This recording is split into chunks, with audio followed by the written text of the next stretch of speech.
महावदान्याय कृष्णप्रेमप्रदायते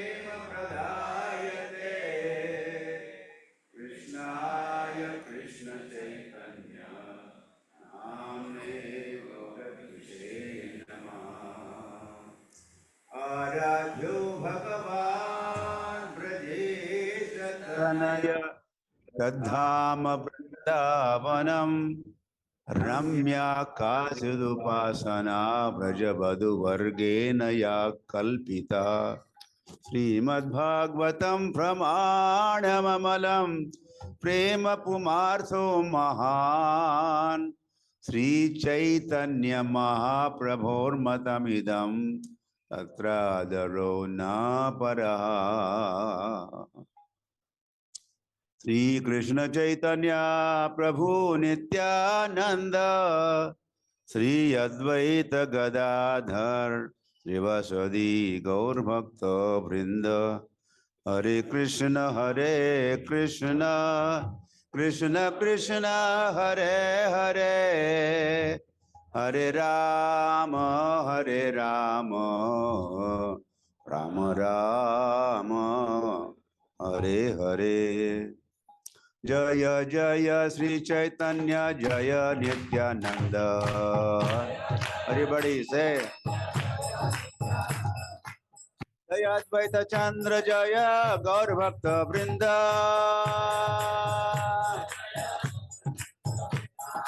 जय जय श्री चैतन्य जय नित्यानंद। जय अद्वैत चंद्र जय गौर भक्त वृंद। जय अद्वैत चंद्र जय गौर भक्त वृंद।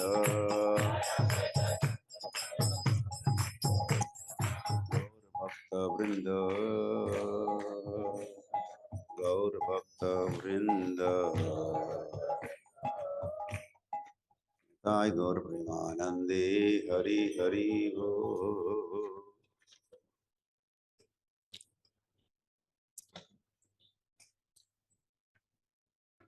जय श्री राधे।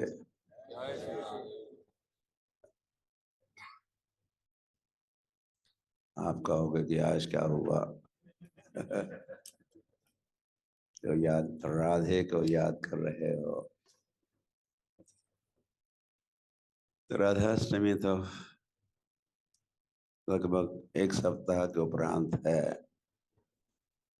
तो इस जूम मंदिर में हम आज से राधा कथा प्रारंभ कर रहे हैं। फिर कभी राधा कथा होगी, लीला होगी, तत्व होगा, या राधा के परिकर उनका भी स्मरण होगा किसी दिन का हुआ।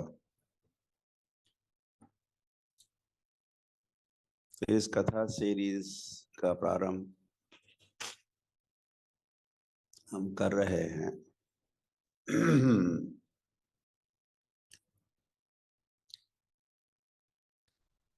और एक हल्का सा जितना हम समर्थ है या मैं समर्थ हुआ।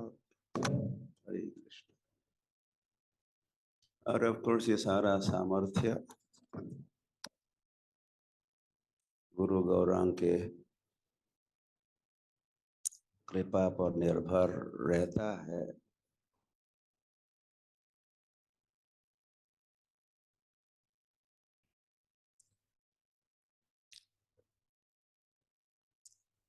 चैतन्य महाप्रभु, या मैं ये भी कहने जा रहा था कि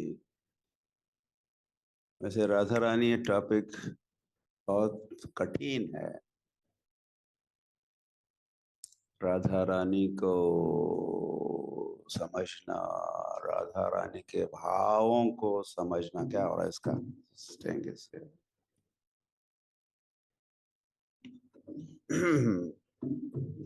टाइट टाइट।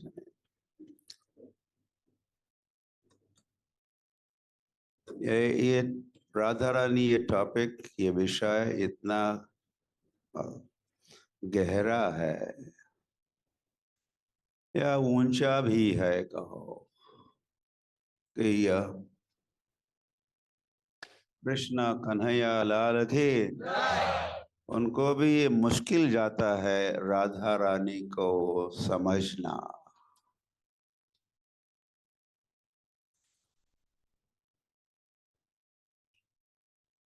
और चैतन्य चरितामृत में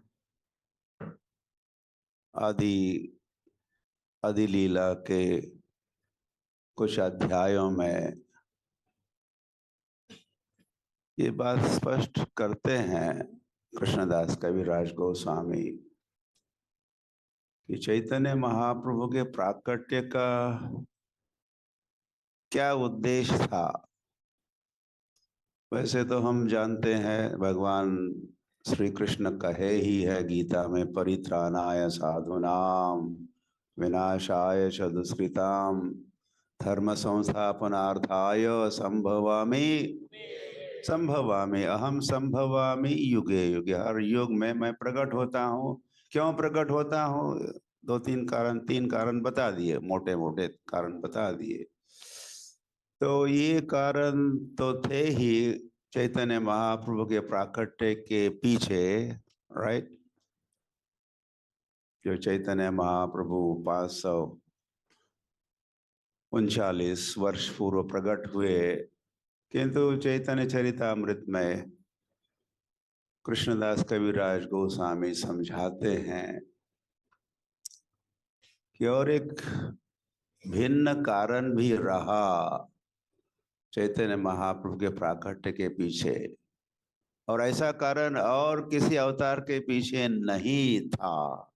ऐसे कारण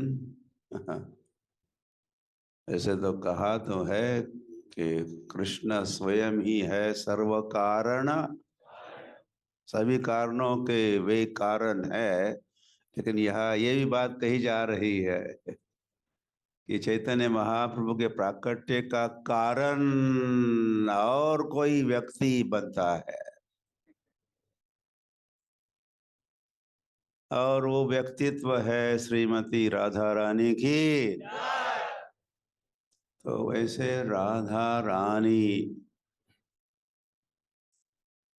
जय राधे,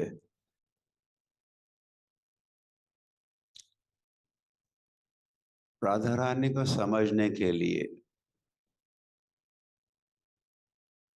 जिसको हम कहते हैं सेल्फ रियलाइजेशन, गॉड रियलाइजेशन, आत्म साक्षात्कार, भगवत साक्षात्कार, ये हमारे जीवन का लक्ष्य होता है कि नहीं? हाँ, आत्म साक्षात्कार, भगवत साक्षात्कार। तो भगवान राधा रानी के साक्षात्कार के लिए, राधा रानी के realise, I want to realise Radha Rani, मैं राधा रानी को समझना चाहता हूँ, राधा रानी का साक्षात्कार चाहता हूँ। तो उनके प्राकट्य का कारण राधा रानी भी बनती है। वैसे यदा यदा हि धर्मश ग्लानिर्भवति अभ्युत्थानमधर्मश्च तदा तब मैं प्रकट होता हूँ। This is general routine reason तो है, किंतु श्री कृष्ण चैतन्य महाप्रभु का प्राकट्य विशेष था। हरि हरि।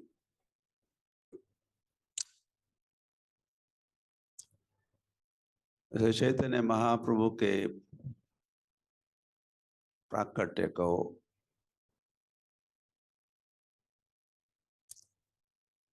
ऐसा भी कहा है, anyway,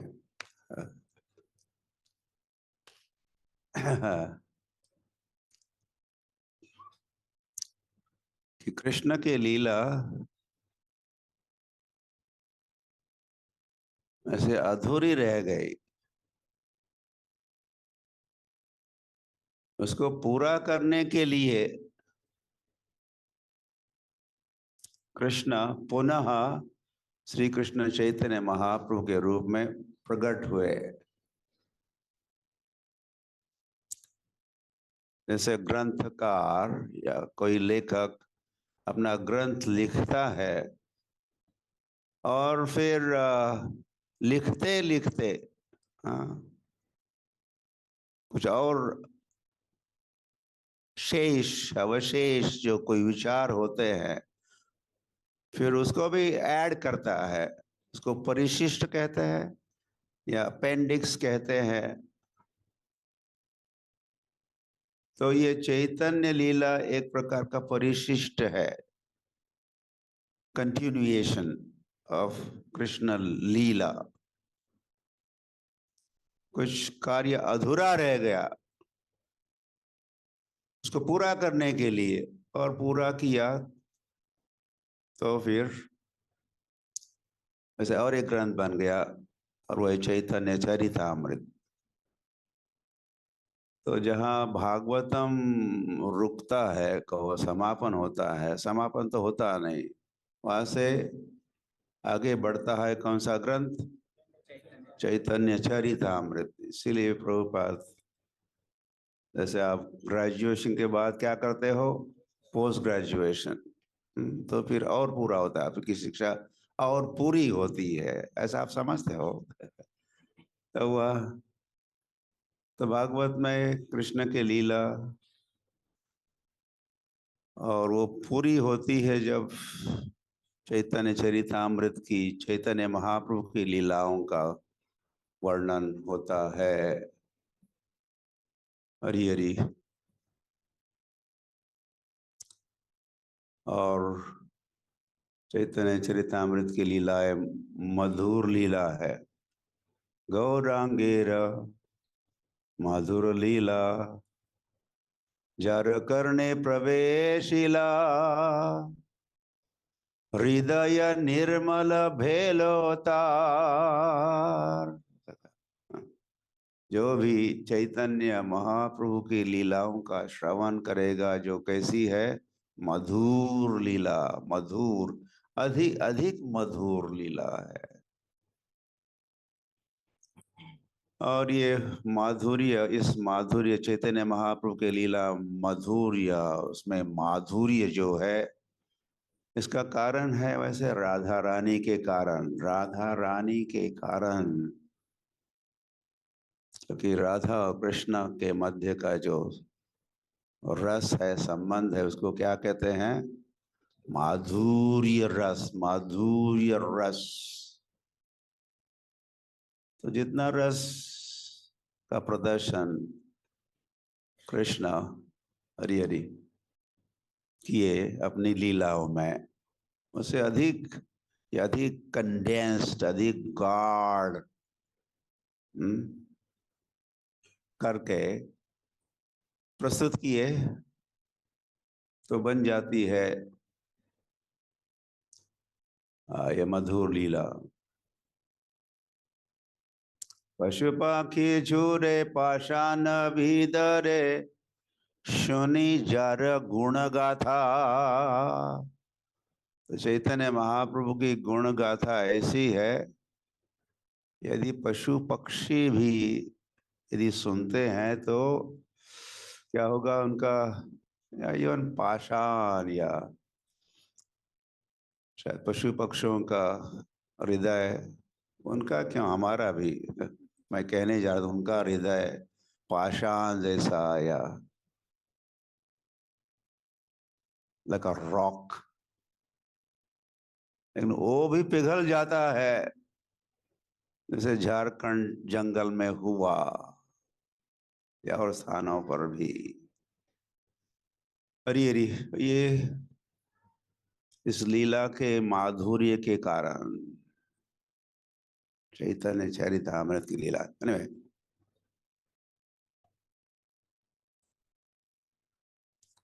तो इसीलिए भी चैतन्य चरितामृतकार, कार मतलब लेखक कृष्णदास कविराज प्रारंभ में ही कहने वाले हैं, अनअर्पित चरिम चिरात करुणया अवतीर्ण कलो। चैतन्य महाप्रभु ने क्या किया? अनअर्पित, पहले जो अर्पित नहीं किया था, दर्शाया नहीं था, नहीं दिया था, ऐसा अनअर्पित चरिम, और बहुत समय के उपरांत ऐसा ऐसा कुछ, या लीला, ये माधुर्य देने वाले हैं, शेयर करने वाले संसार के साथ। करुणया अवतीर्ण कलौ, कलयुग में अवतीर्ण होके, और ये सब इसी के साथ का करुणया। इसमें श्री कृष्ण चैतन्य महाप्रभु का कारुण्य है, उनके अपने स्वयं की कारुण्यवश। Chaitanya Mahaprabhu is helpless. उनकी जो, उनका जो कारुण्य, समझ, कारुण्य, कारुण्य, करुणा, या जो नमो महावदान्यता, वदान्यता जो है, मैग्नेनिमिटी जो है, वही भगवान को क्या करती है? Compels him, is helpless. क्या करे, इज करुणा से इतने भरे रहते हैं, तो करुणा, करुणा वश, अपनी करुणा से वशीभूत होते हैं श्री कृष्ण चैतन्य महाप्रभु, और उस करुणा जो भी अर्पित करेंगे। और क्या अर्पित किया है?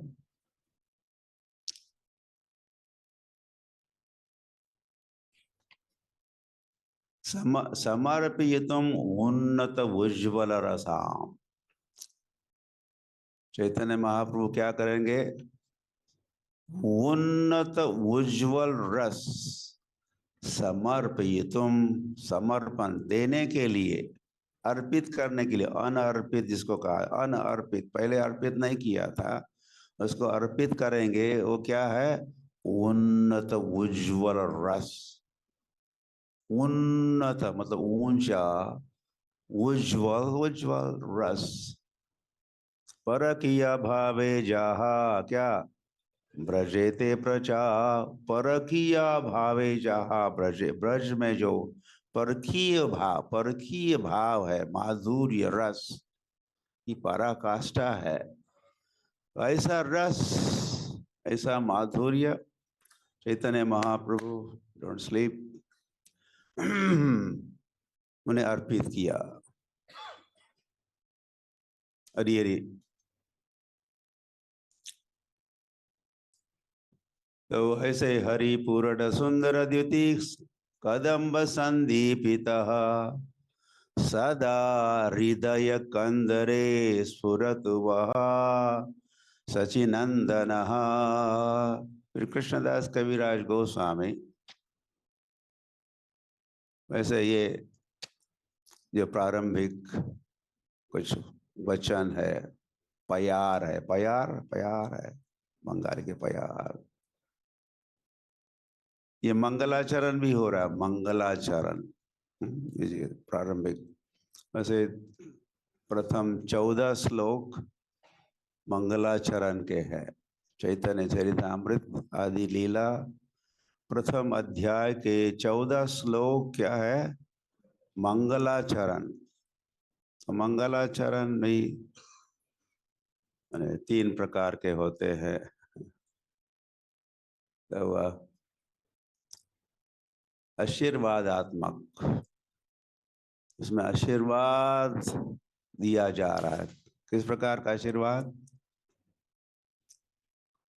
तो चैतन्य या कृष्णदास कविराज कह रहे, सदा हृदय कंदरे, सदा सदैव हृदय कंदरे, हृदय का कंदर, हृदय की गुफा में, हृदय प्रांगण में, सदा हृदय कंदरे स्फुरत, स्फुरत, स्फुरित हो, स्फुरित हो, आपको प्रेरणा दे आपके हृदय प्रांगण में। कौन?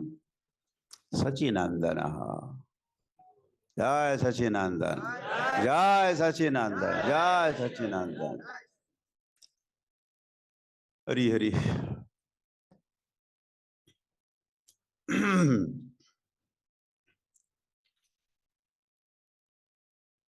तो आगे वे कहने वाले हैं, कहने वाले हैं तो कहो।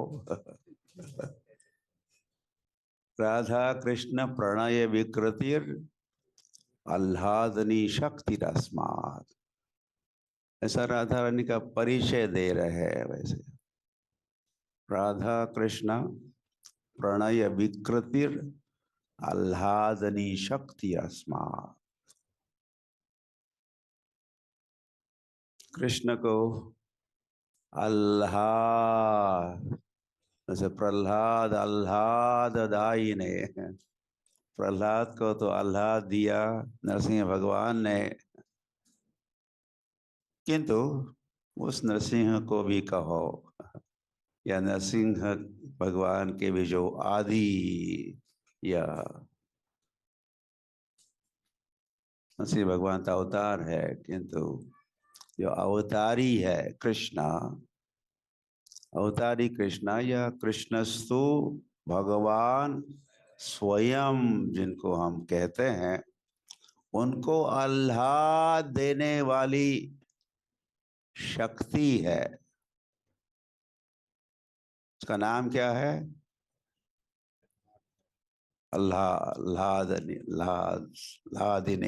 लादिनी शक्ति। जो भगवान सत चित आनंद विग्रह होते हैं, तो जो आनंद है, भगवान को आनंद या आह्लाद जो प्राप्त होता है, तो जो शक्ति, और वैसे वो शक्ति बन जाती है व्यक्ति, ओके, शक्ति बिकम्स पर्सोनिफाइड कहते हैं, मूर्तिमान बनती, मूर्तिमंत, मूर्तिमंता मता बनती है। तो वही है। जय श्री राधे, राधा रानी की। तो आह्लादनी शक्ति बनती है व्यक्ति, पर्सनैलिटी, और वो राधा ही तो कृष्ण को आह्लाद देती है। और वैसे राय रामानंद और महाप्रभु के संवाद में ये भी समझाया है कि ये राधा रानी केवल कृष्ण को ही आह्लाद नहीं देती, हम जीवों को भी आह्लाद जो प्राप्त होता है वो राधा रानी से प्राप्त होता है। Good to know, you should know this.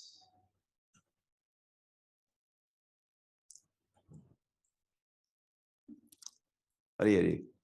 तो राधा कृष्ण प्रणय विकृतिर आह्लादनी शक्तिरस्मात् एकात्मनावपि भुवि पुरा देह भेदम गतौ तौ, एकात्मनावपि,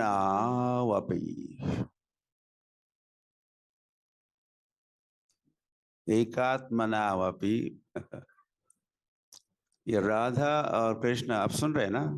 हाँ, नहीं सुन रहे, कुछ नहीं सुन रहा है। आप महाराज भी पहुंच गए, आप थोड़ा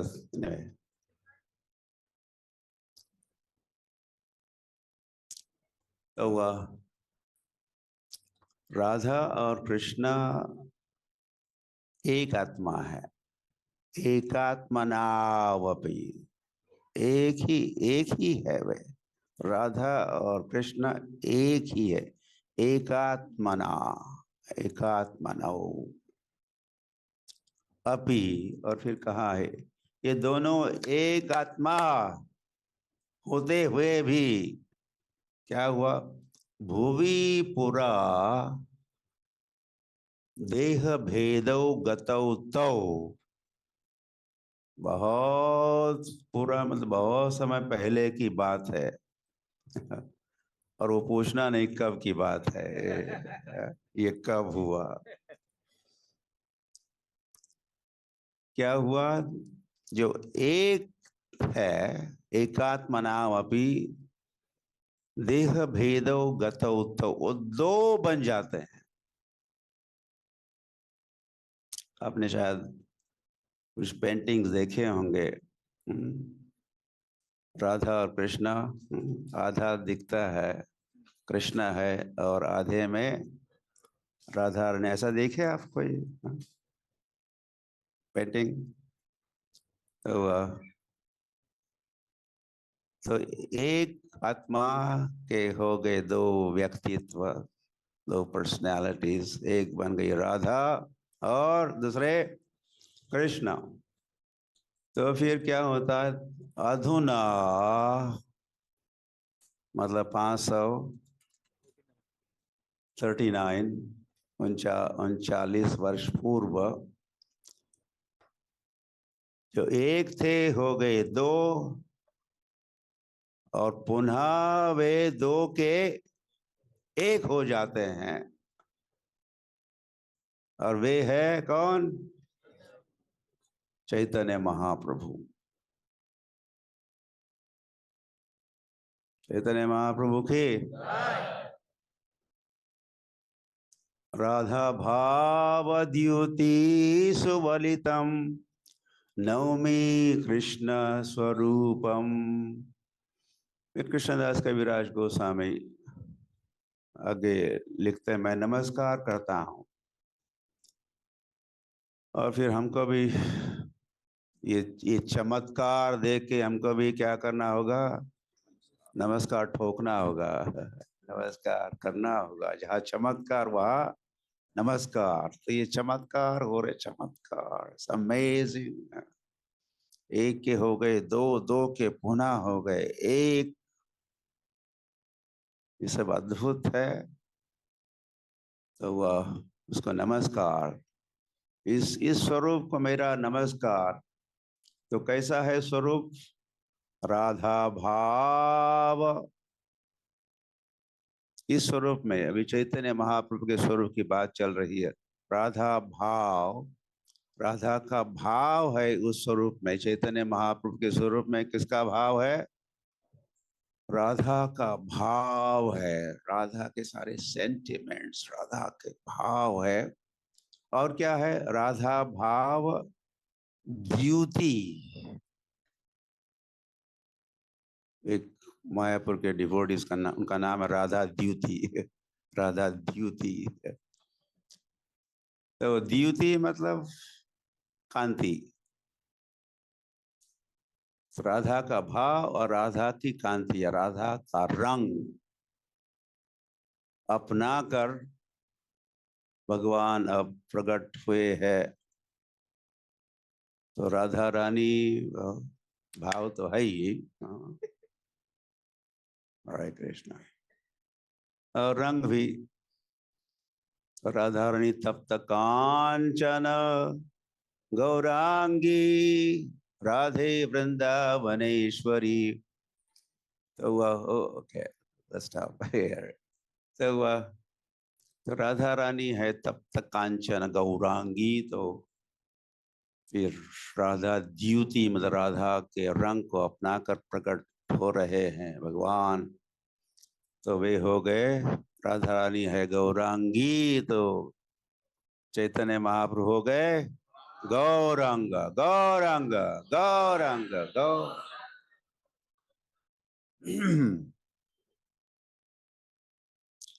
तो वह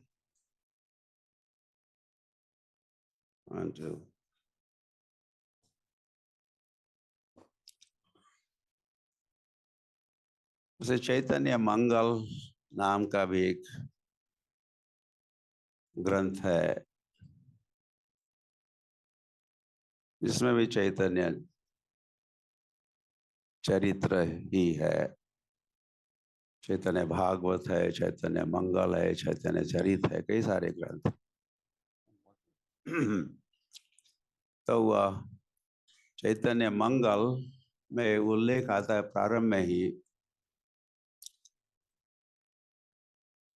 कि भगवान कैसे जब वे द्वारका में थे, अब द्वारका लीला चल रही कृष्ण की,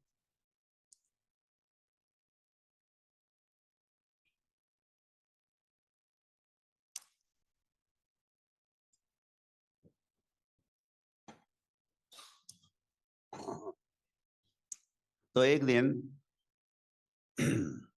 ये नहीं पूछना कौन से दिन रुक्मिणी ने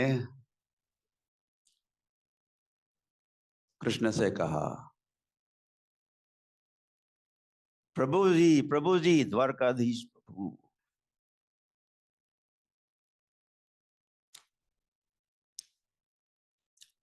ऐसे कुछ बातें हैं बस राधा रानी ही जानती है, और मैं भी थोड़ा थोड़ा जानती ही हूँ।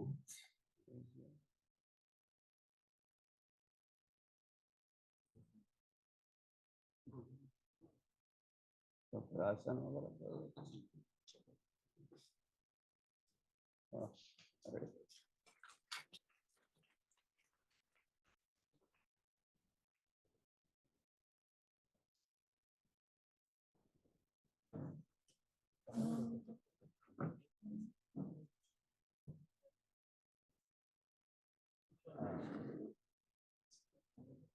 हाँ भाई।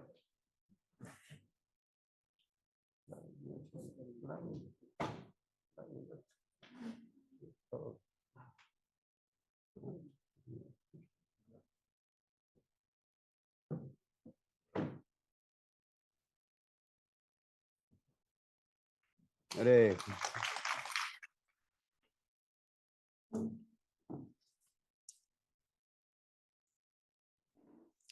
रुक्मिणी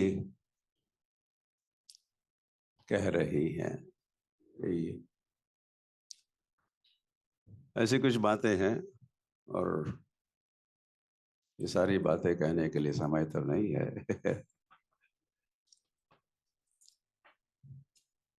किंतु चैतन्य महाप्रभु के प्राकट्य का जो उनका व्यक्तिगत रीजन, चैतन्य महाप्रभु का प्राइवेट या पर्सनल जो रीजन कारण है, वो भी स्पष्ट होता इस रुक्मिणी के कथन से। कहो तो रुक्मिणी ने कहा कि एक तो ऐसी कुछ बातें हैं राधा रानी जानती है, और मैं भी थोड़ा थोड़ा जानती हूँ, लेकिन राधा रानी ही जानती है जो आप नहीं जानते, रुक्मिणी कह रहे। तो शायद I don't know Krishna Dwarkadhish कहेंगे क्या कह रहे हो, तुमने भागवतम का पहला श्लोक भी नहीं पढ़ा है क्या,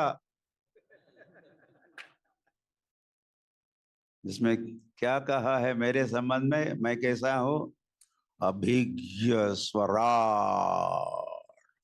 मैं सर्वज्ञ हूं, मैं स्वतंत्र हूं, सर्वज्ञ हूं। तुम कह रहे कि मैं ऐसी कुछ बात है मैं नहीं जानता। हाँ हाँ, राधा रानी के भाव, राधा रानी के विरह की व्यथा, विरह की व्यथा, उसको कहा तो जाता है व्यथा, लेकिन वो व्यथा नहीं होती है, वो विप्रलम्भ अवस्था में वो आनंद ही होता है। जो राधा रानी आनंद लूटती है, आनंद के सागर में गोते लगाती राधा रानी, उसका अनुभव आपको नहीं है, आपको पता नहीं है ये सारी बातें। और जब कृष्ण ने सारी बातें सुनी तो चैतन्य मंगल में उल्लेख आता है, उसी समय कृष्ण ने द्वारकाधीश ने अपना मन बना लिया, नेक्स्ट टाइम पुनः जब मैं प्रकट होऊंगा तो मैं राधा बनूंगा। वही राधा भाव, राधा द्युति, नवमी कृष्ण स्वरूपम। तो राधा को साथ लेके मैं प्रकट होऊंगा और फिर मैं राधा रानी को समझ भी सकता हूं। I want to know. मैं राधा रानी को जानना चाहता हूं। तो कृष्णदास कविराज गोस्वामी लिखते हैं,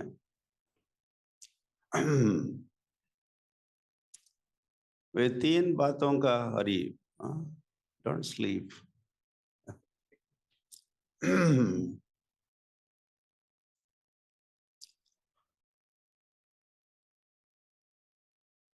तीन बातें जानना चाहते हैं राधा रानी के संबंध में। राधा या महिमा कीदृशो, राधा का महिमा कैसा है। वैसे ये कुछ प्रश्नों के साथ कृष्ण के समक्ष ये प्रश्न है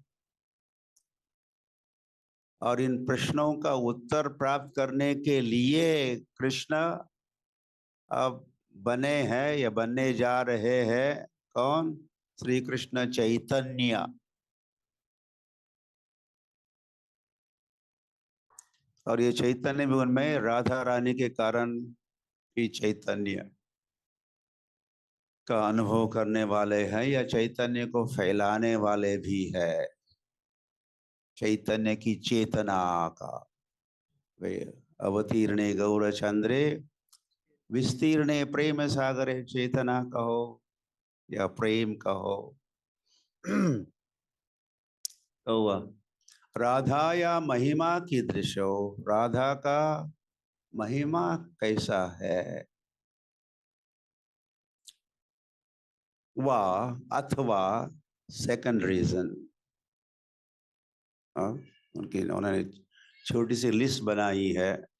तीन आइटम है उसमें।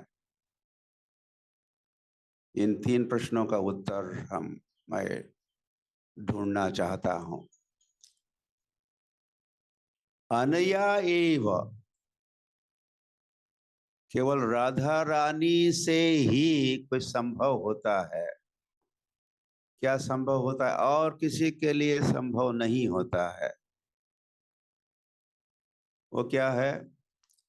आस्वादे आस्वाद्यो येन अद्भुत मधुरिमा की दृश्यो।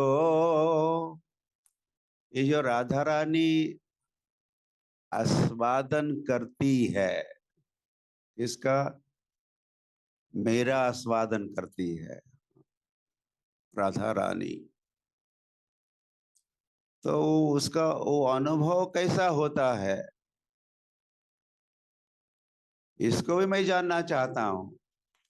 और इसी के साथ वैसे मैं खुद को भी जानना चाहता हूँ। हाँ,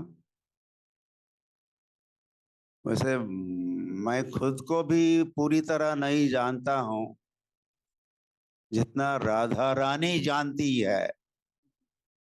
राधा रानी के दृष्टि में, राधा रानी के दृष्टि में, पॉइंट ऑफ व्यू कहो, मैं कैसा हूं।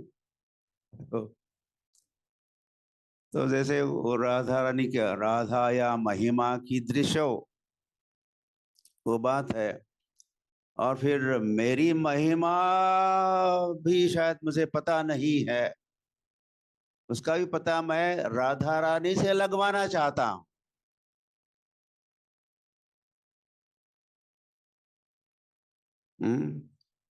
जब उसका कृष्ण रियलाइजेशन होता है, Radha becomes fully Krishna conscious, fully Krishna conscious.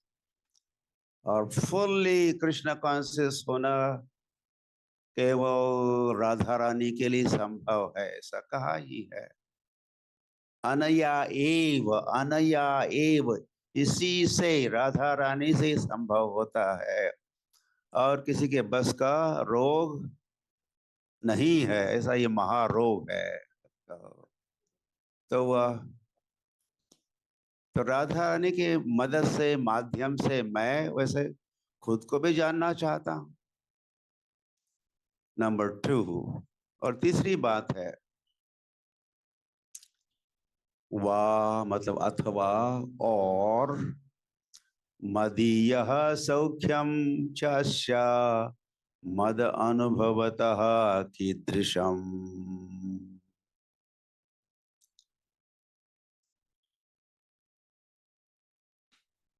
तो जब राधा रानी मेरा, every time I look at someone is sleeping, तो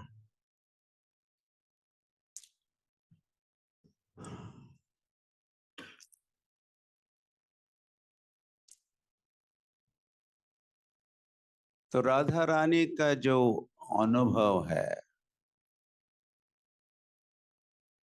या राधा रानी का जो ज्ञान है मुझ संबंध में, उसको भी मैं जानना चाहता हूं। या राधा रानी को जो ज्ञान और आनंद भी वो अनुभव करती है, उसको मैं जानना चाहता हूं। Really this is third reason, थोड़ा काफी सूक्ष्म और सटल है ये बातें, और वैसे डिस्टिंक्ट है हर प्रश्न, या हर जो उद्देश्य है वो अलग अलग है।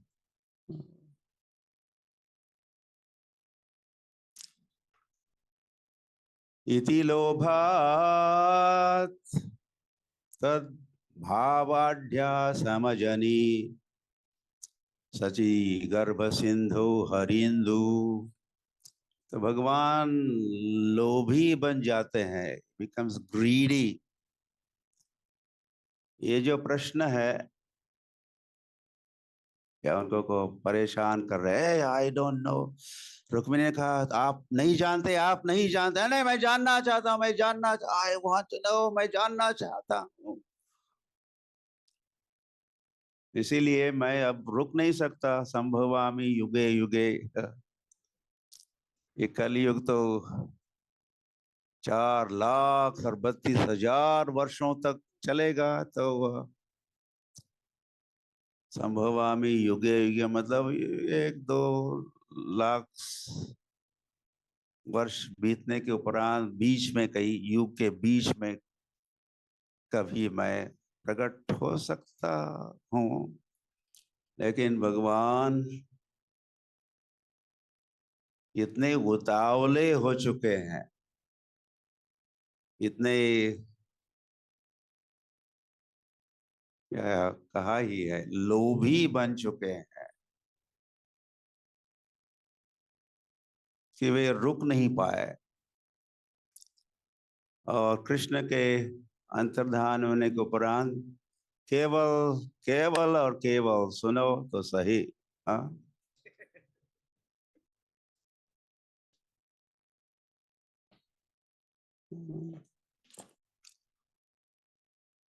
4,500 वर्ष बीत गए, केवल ओनली 4,000।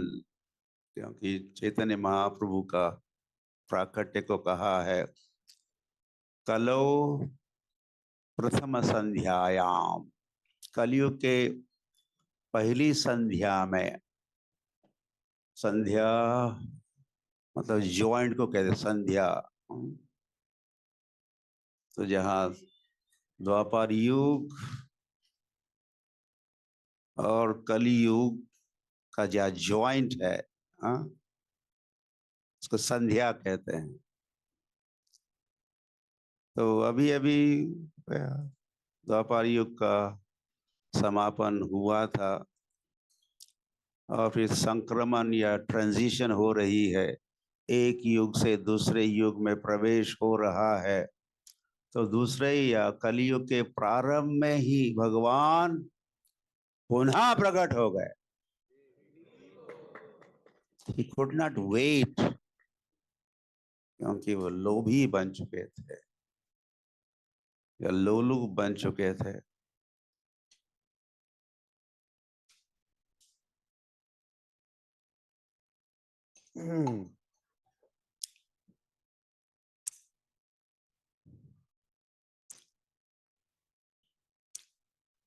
तो सची माता के गर्भ को कहा, सची माता गर्भ सिंधु, सची माता के गर्भ को क्या कहा है? क्या कहा है? सिंधु। गर्भ सिंधु में हरि इंदु समजनी। सिंधु में कौन प्रकट हुए? हरि इंदु। हरि मतलब हरि, वैसे हरि मतलब सिंह भी होता है संस्कृत में। तो हरि मतलब या गौर हरि, लेकिन वे कैसे हैं? हरि इंदु। इंदु कई बार समुद्र के तट पर यदि हम हैं और चंद्रोदय का, पूर्णिमा का समय है, तो क्या लगता है मानो ये चंद्रमा कहाँ से उदित हो रहा है? हाँ, समुद्र से ही उदित हो रहा है, समुद्र से ही ऊपर आ रहा है। तो वह गर्भ सिंधु, सची गर्भ सिंधु हरि इंदु समजनी, चैतन्य महाप्रभु प्रकट हुए।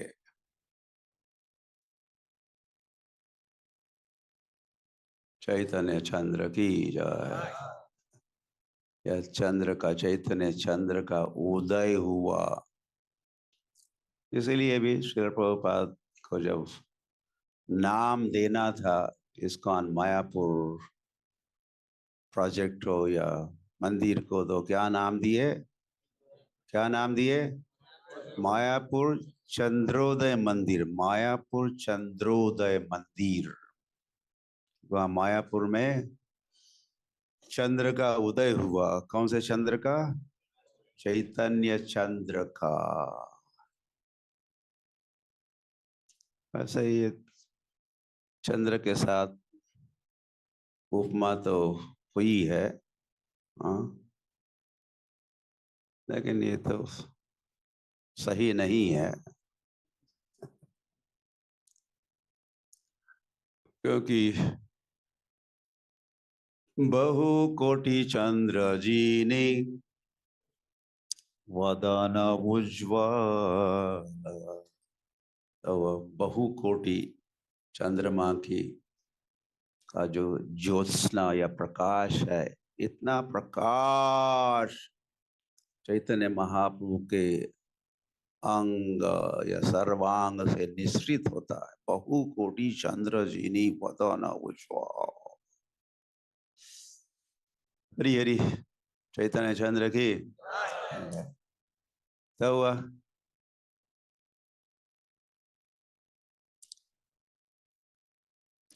एक विशेष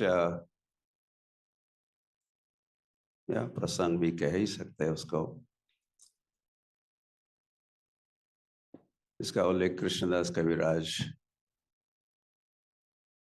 श्रीमद या आदि लीला अध्याय 4 में उल्लेख करते हैं। और मैंने ये सब समय तो नहीं है। ना जानी राधार प्रेमे अच्छे कत बल, जे बले हमारे करे सर्वदा विभोल। चैतन्य महाप्रभु के विचार है, कृष्ण के विचार है। वो ना जाने कितना कितना बल है राधा के प्रेम में, कितना बल है, शक्ति है। वही तो शक्ति या अल्लाह देती है राधा रानी कृष्ण को। करे सर्वदा विह्वल, हमको विह्वल करती रहती है ये राधा, या राधा का प्रेम। राधार प्रेम गुरु आमी शिष्य नाथ। राधा का प्रेम वैसे मेरा गुरु है, राधा का प्रेम मेरा गुरु है। वो गुरु हुआ या हुई तो मैं कौन हो गया फिर? आमी शिष्य नट, मैं तो शिष्य बन गया, शिष्य हूं मैं। प्रेम की शिक्षाएं देने वाली शिक्षा गुरु मेरी कौन है? कौन है? राधा रानी। मैं तो जैसा डिसाइपल, मैं तो एक शिष्य हूं।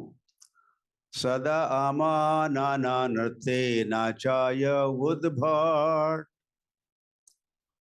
और ये राधा रानी मुझे ऐसे नचाती रहती है, कठपुतली जैसी।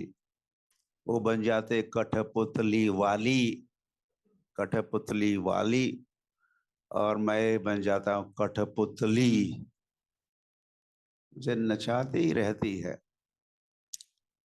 तो अब उसको आपको, तो एक समय की बात है, ए प्यारी सखी वृंदा तुम कहाँ से आ रही हो? ऐसा पूछा गया। राधा ने पूछा हुआ है, किसी गोपी ने, कहाँ से आ रही हो? Where are you coming from? Vrinda Devi को पूछा, वृंदा देवी को पूछा। कृष्ण की नित्य लीला में कहो, मैं श्री हरि के चरणों से आ रही हूं।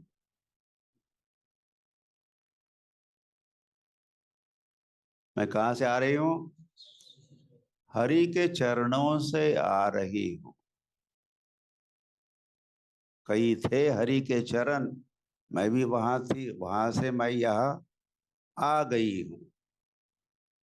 वे कहाँ है? मतलब जिनके वे चरण है, वे कृष्ण कहाँ है? तो उत्तर मिला, वृंदा देवी ने कहा, वे राधा कुंड के तट पर स्थित वन प्रदेश में है। समझ गए? कहाँ है वे? राधा कुंड के तट पर के क्षेत्र में है। वे वहां क्या कर रहे हैं? ऐसा प्रश्न पूछा।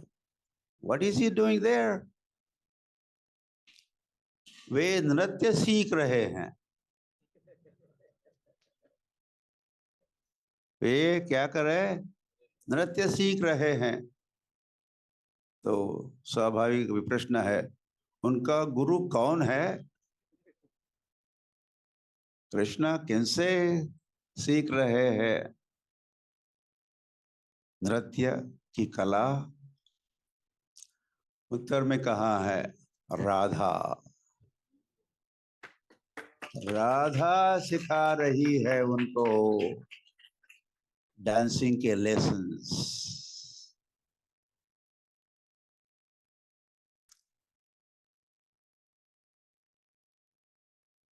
इसका बड़ा वर्णन है, राधा कैसी सिखा रही है।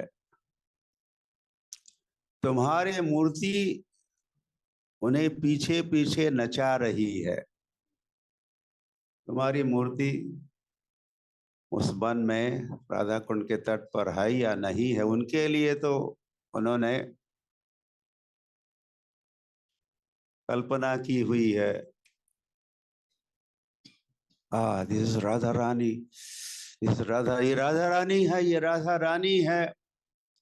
और स्वयं एक चतुर नर्तकी की तरह, राधा रानी एक चतुर नर्तकी की तरह हर वृक्ष तथा हर लता में, सभी दिशाओं में अपने आप को प्रकट कर रही है। यतो यतो यामि ततो नरसिंहा।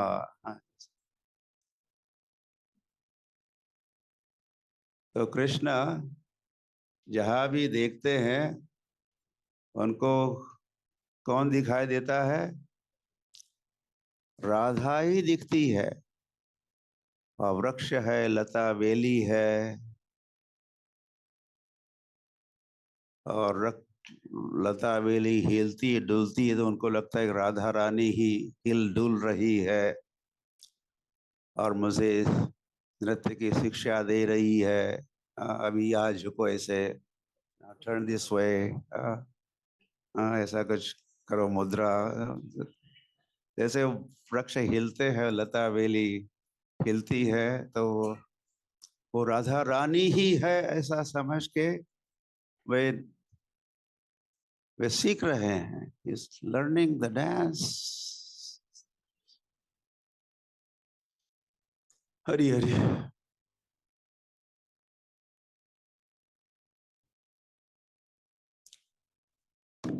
वाह।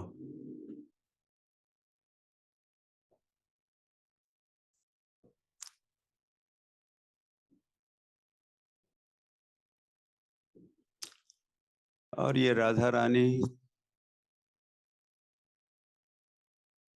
और कृष्ण के मध्य का जो प्रेम है, राधा कृष्ण प्रणय विकृतिर आह्लादनी शक्ति रसमा,